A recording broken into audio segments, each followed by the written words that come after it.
Voilà, et pour moi, si vous voulez, c'est un accompagnement permanent. J'aime parfois me réciter des vers, j'aime parfois regarder un poème. Et c'est vrai que Rimbaud a joué un rôle exceptionnel. C'est une sorte d'état qui comporte émerveillement, une jouissance particulière de l'esprit et qui peut arriver à avoir une force extraordinaire. Pour moi, par exemple, le premier mouvement de la 9e symphonie de Beethoven me met dans un état voisin de l'extase. C'est-à-dire que moi, je crois que, dans le fond, si on prend à l'extrême l'extase que l'on peut avoir aussi bien dans la relation amoureuse que dans la relation mystique. Et quand je dis relation mystique, c'est pas nécessairement quand on croit à une religion.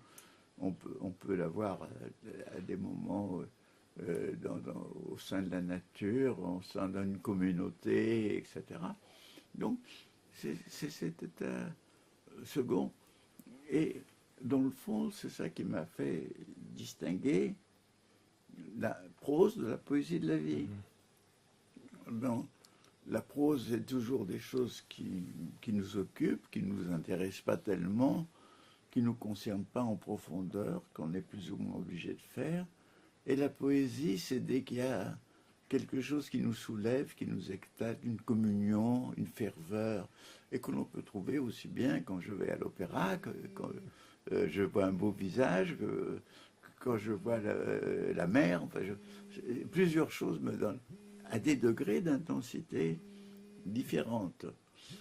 Et ces états seconds, s'ils sont un peu puissants, ce sont des états qu'on peut dire de demi-possession.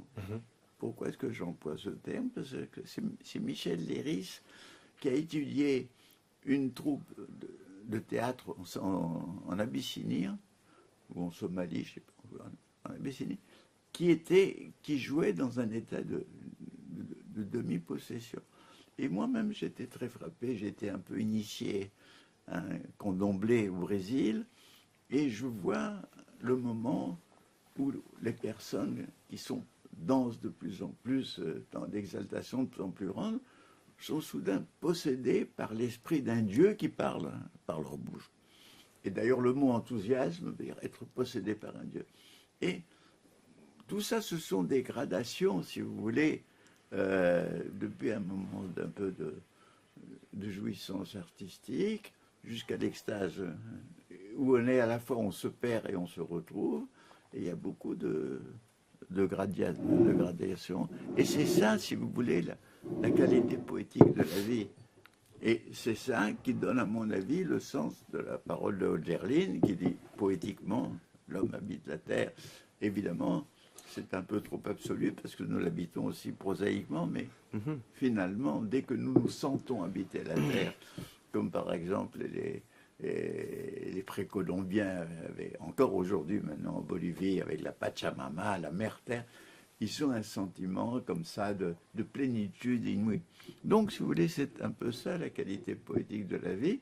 Et la poésie écrite, la poésie littéraire, nous donne quelque chose, justement, qui nous montre que nous ne sommes pas dans un état de froideur naturelle. Nous sommes dans une certaine... Et je crois que c'est des choses qui n'ont pas été bien étudiées, parce que je fais une diversion. Dans mon adolescence, c'était une époque, enfin, adolescence, j'avais déjà 20 ans, mais j'étais dans la résistance et avec mon ami Jacques-Francis Roland, nous lisions en voix haute des passages entiers de la saison en enfer, ou des moments d'illumination. Et j'avais envie d'écrire un livre qui s'appelait Rimbaud, Les secrets de l'adolescence, parce que j'avais lu un très beau livre d'un auteur allemand qui s'appelle Hans Karossa, qui s'appelle Les secrets de la maturité. Et je pensais que les secrets de l'adolescence, c'est à la fois une aspiration immense, comme ça, à vivre profondément, intensément, et inséparable d'une révolte aussi contre ce que la société peut avoir de contraignant ou d'affreux. Et Rimbaud, c'était ça. Rimbaud, c'était pas seulement sa révolte que c'est traduit dans ses poèmes sur la Commune de Paris, sur la répression de Versailles, etc. C'est aussi cette aspiration à la vraie vie est absente, disait-il, et cette recherche qui était là, dans la saison en enfer, où à la fin, il pensait en disant pouvoir posséder la vérité dans une âme et un corps, c'est-à-dire une plénitude que... Voilà. Et si vous voulez, moi, ce qui me frappe beaucoup, vivre poétiquement, c'est quand même, je crois que la chose qui justifie l'existence. Je pense que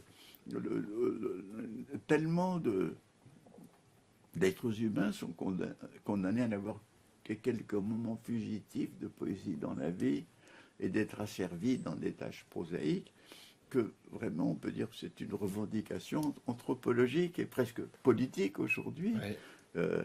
Voilà. Et ce que je dis là, dans le fond, m'a été inspiré aussi par les surréalistes. C'est quand, pour eux, ils ont compris que la poésie n'est pas seulement une chose écrite, une chose vécue, et que déjà Rimbaud, lui, dans des choses qui semblaient très vulgaires, dans des baraques foraines, dans des vieux, il trouvait cet état second, cette poésie.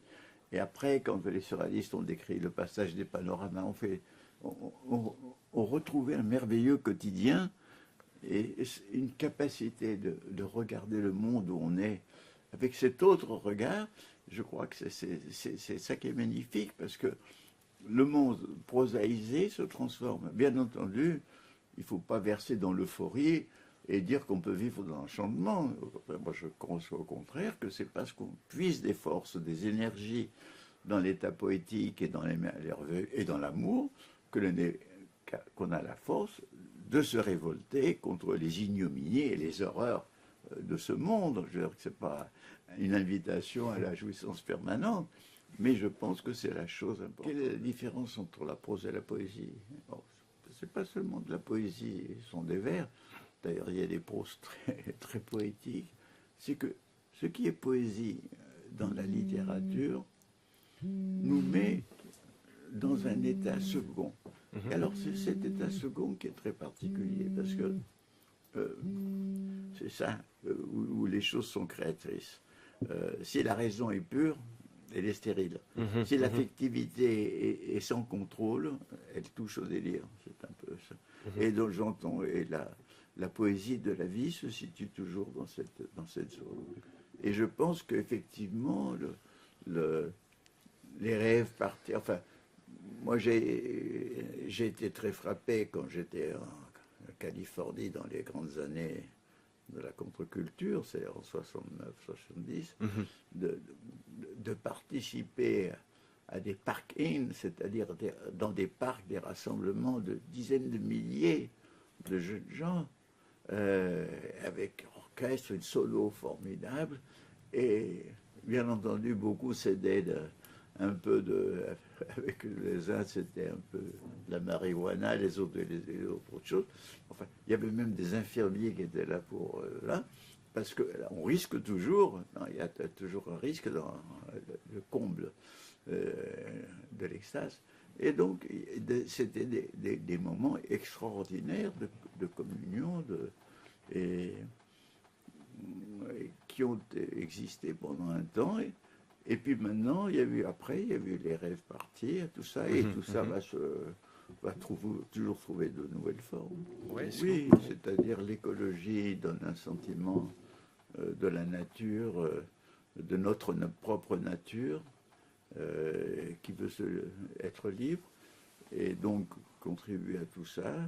Et puis les réseaux Internet créent des connexions multiples qui permettent la relation. Oui. Bon, moi je pense qu'il faut se nourrir de la poésie. Et même quand les traductions sont insuffisantes, mais il y a quand même des choses des poètes étrangers qui sont magnifiques. Et moi je pense que c'est très beau. ça nous nourrit notre état second, notre vraie nature. Et la deuxième chose, c'est effectivement, autant que possible, vivre poétiquement. Voilà.